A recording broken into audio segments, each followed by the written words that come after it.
Ciertamente, el Antiguo Testamento relata acontecimientos violentos ordenados por Dios que escandalizan al hombre moderno, sobre todo a quienes no creen en su existencia y por lo tanto no aceptan su soberanía universal, pero también a los propios creyentes que no aciertan a comprender por qué un Dios misericordioso puede ordenar supuestamente la desaparición de pueblos enteros. Se trata de pasajes como el siguiente que se refieren a la destrucción de los cananeos y otros grupos, pero de las ciudades de estos pueblos que Jehová tu Dios te da por heredad, ninguna persona dejarás con vida, sino que los destruirás completamente: al Eteo, al Amorreo, al Cananeo, al Fereceo, al Heveo y al Jebuseo, como Jehová tu Dios te ha mandado, para que no os enseñen a hacer según todas sus abominaciones que ellos han hecho para sus dioses, y pequéis contra Jehová vuestro Dios. Cuando los israelitas llegaron a la ciudad cananea de Jericó, al principio de su invasión de la tierra prometida, Josué y sus soldados mataron a filo de espada a todo hombre y mujer, joven y anciano. Lo mismo hicieron con las vacas, las ovejas y los burros. Destruyeron todo lo que tuviera aliento de vida. La ciudad entera quedó arrasada. Los críticos de la Biblia afirman que tal destrucción despiadada de vida inocente y de bienes no puede ser justificada moralmente. Parece contrario al mandato de Dios de no matar a seres humanos inocentes.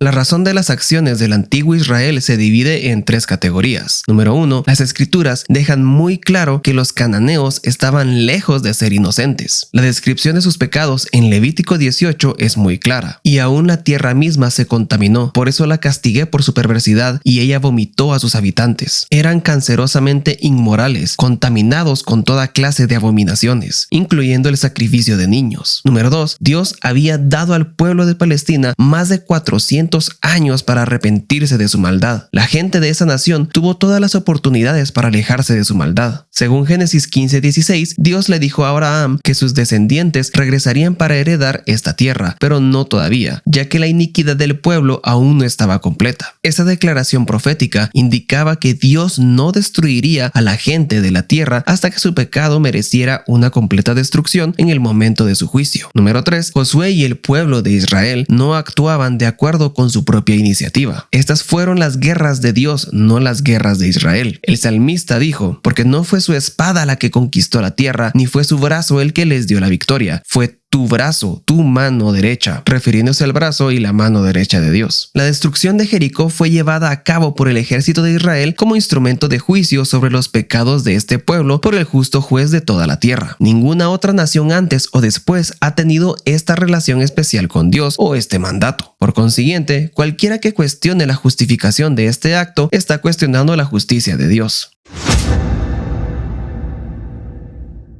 Dios es soberano sobre toda la vida y tiene el derecho de tomar lo que da. Job afirmó: el Señor ha dado, el Señor ha quitado. Bendito sea el nombre del Señor. Moisés registró las palabras de Dios: vean ahora que yo soy único, no hay otro Dios fuera de mí. Yo doy la muerte y devuelvo la vida, causo heridas y doy sanidad. Nadie puede librarse de mi poder. Los seres humanos no crean la vida y no tienen derecho a tomarla, excepto bajo las directrices establecidas por el dueño de toda la vida humana. Dios permite la toma de vidas en casos específicos como defensa propia, pena capital y guerra justa. En el caso de Israel y los cananeos, su justificación moral se basa en el mandato teocrático y la soberanía divina.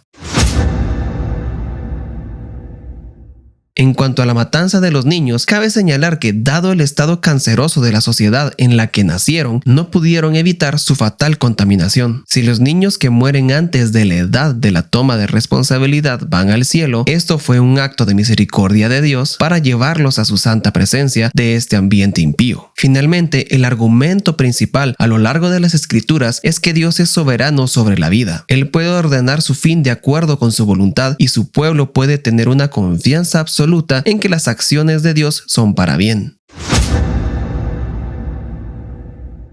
La arqueología ha confirmado que en la Edad de Bronce, que era la época de Josué, las ciudades cananeas estaban constituidas por fortines militares donde vivían mayoritariamente soldados. El resto de la población se dedicaba sobre todo a la agricultura y habitaba en las áreas circundantes a dichos fortines. Los más grandes podían albergar algunos centenares de soldados, por lo que la orden de matar a todos los habitantes de tales ciudades se refería a los militares y no a los civiles. Estos hubieran podido escapar pronto a las montañas.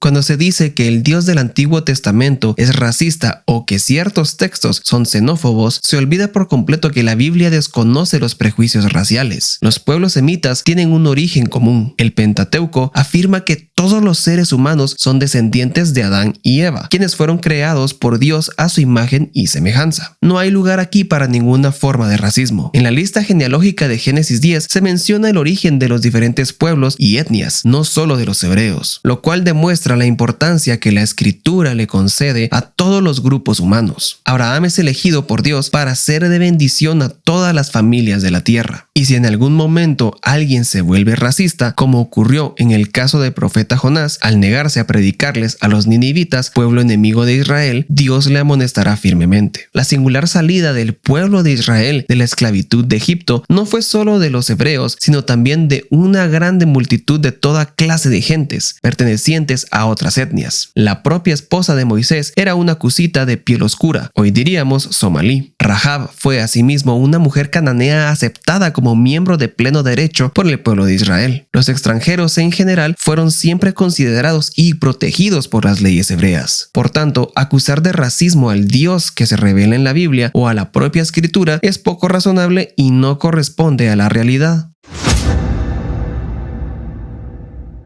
Las guerras de conquista como la de Jericó son justificadas como actos de juicio divino contra la corrupción moral extrema y no como guerras de religión o genocidio. En cuanto a la titularidad de ciertas tierras de Canaán, conviene recordar que los antepasados de los israelitas, como Abraham, Isaac y Jacob, habían vivido durante más de 2 siglos en territorio cananeo. En ese tiempo habían adquirido legalmente buena parte de aquellas tierras e incluso habían enterrado en ellas a sus seres queridos. Al salir los hebreos de Egipto y deambular durante 40 años por el desierto, se dirigieron finalmente a Canaán porque allí tenían derechos sobre las propiedades de sus antepasados. Y sobre todo porque desde la perspectiva bíblica, la conquista de Canaán no se considera como la usurpación de una tierra ajena, sino como la toma de posesión de algo que les pertenecía, porque Dios así se lo había prometido en diversas ocasiones. Otro dato que a veces se pasa por alto es que la conquista del territorio de Canaán por parte de Israel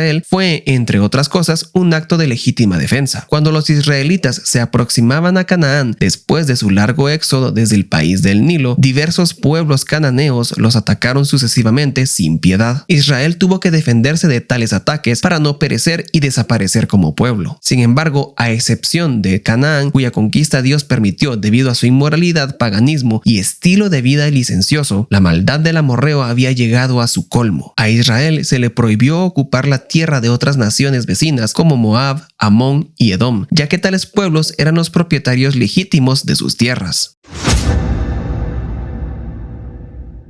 La guerra en el mundo bíblico es también un drama humano que puede expresar el combate espiritual entre Dios y las fuerzas del mal. Yahvé lucha contra el pecado y contra quienes lo propagan. Por eso, cuando el pueblo elegido le da la espalda a su Dios y empieza a adorar a dioses ajenos, Yahvé no duda ni un instante y lo combate igual que a los enemigos de Israel. Los dioses paganos de los pueblos que rodeaban al pueblo elegido eran fundamentalmente guerreros. Sus luchas divinas se concebían como el origen de las guerras humanas. Cada país o ciudad tenía su propia divinidad que los protegía aparentemente de los demás dioses de sus enemigos. Es en este contexto donde hay que entender las guerras antiguas de Israel. No obstante, lo que no aparece jamás en la Biblia es el concepto de guerra santa o guerra de religión, el deber de propagar la fe por medio de las armas. El pueblo hebreo, a diferencia de otras culturas de la antigüedad, combate por su existencia, no por su fe o su religión. Según tal concepción, era Yahvé quien peleaba por su pueblo y no al revés. Dios no tiene más remedio que presentarse ante el ser humano a través de lo que éste es realmente. Se muestra así porque el hombre era así. Tal es el precio que hubo que pagar para que la humanidad empezara a ser transformada. Dios tiene que rebajarse hasta la estatura mental y moral del ser humano de aquella época para poder manifestarle su plan de salvación. A los ojos del hombre del Antiguo Testamento, Dios no es violento a pesar de actuar así, porque no quebranta su alianza. Pero aquel tiempo ya pasó junto con la ley de Talión, la ley de ojo por ojo. Y el Nuevo Testamento nos muestra que la verdadera naturaleza del Padre no es ni mucho menos la del Jehová de los ejércitos, sino la que nos ofrece Jesucristo.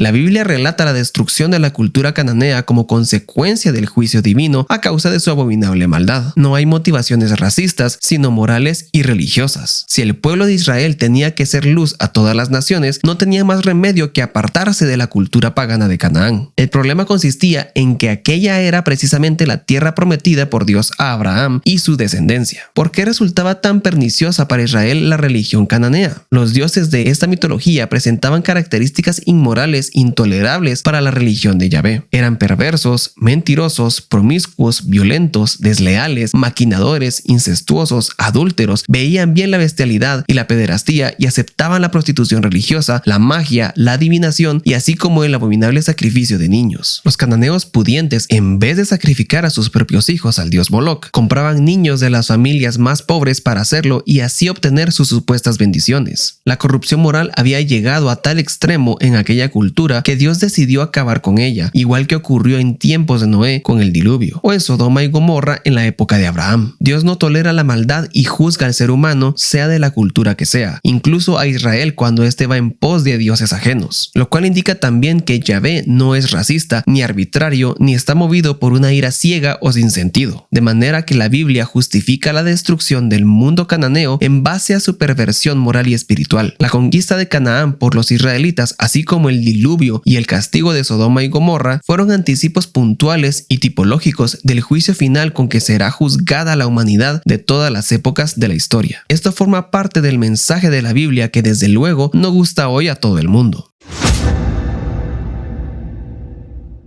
¿Y qué decir de la muerte de niños inocentes en tales guerras? Es evidente que desde la ética actual resulta incomprensible. Solo se puede afirmar que Dios es el creador soberano. Él da la vida y puede volverla a tomar también en cualquier momento. El hecho de que sus acciones puedan parecernos injustas no significa que lo sean, ya que desconocemos sus planes eternos. Dios es justo y siempre hace o hará justicia. Hoy llamamos daños colaterales a la muerte de inocentes en las guerras provocadas por el hombre, y aunque años después se intente hacer justicia condenando a los principales culpables, nunca dicha justicia llega a ser perfecta. Sin embargo, con Dios podemos estar seguros de que no será así, porque Dios es juez justo y Dios está airado contra el impío todos los días. Es cierto que todos somos pecadores y que no hay justo ni aun uno, pero la esperanza cristiana acepta que la causa justa de Dios será reconocida en la eternidad por todos los inocentes de la historia. Según la Escritura, la justicia definitiva solamente se alcanzará al final de los tiempos.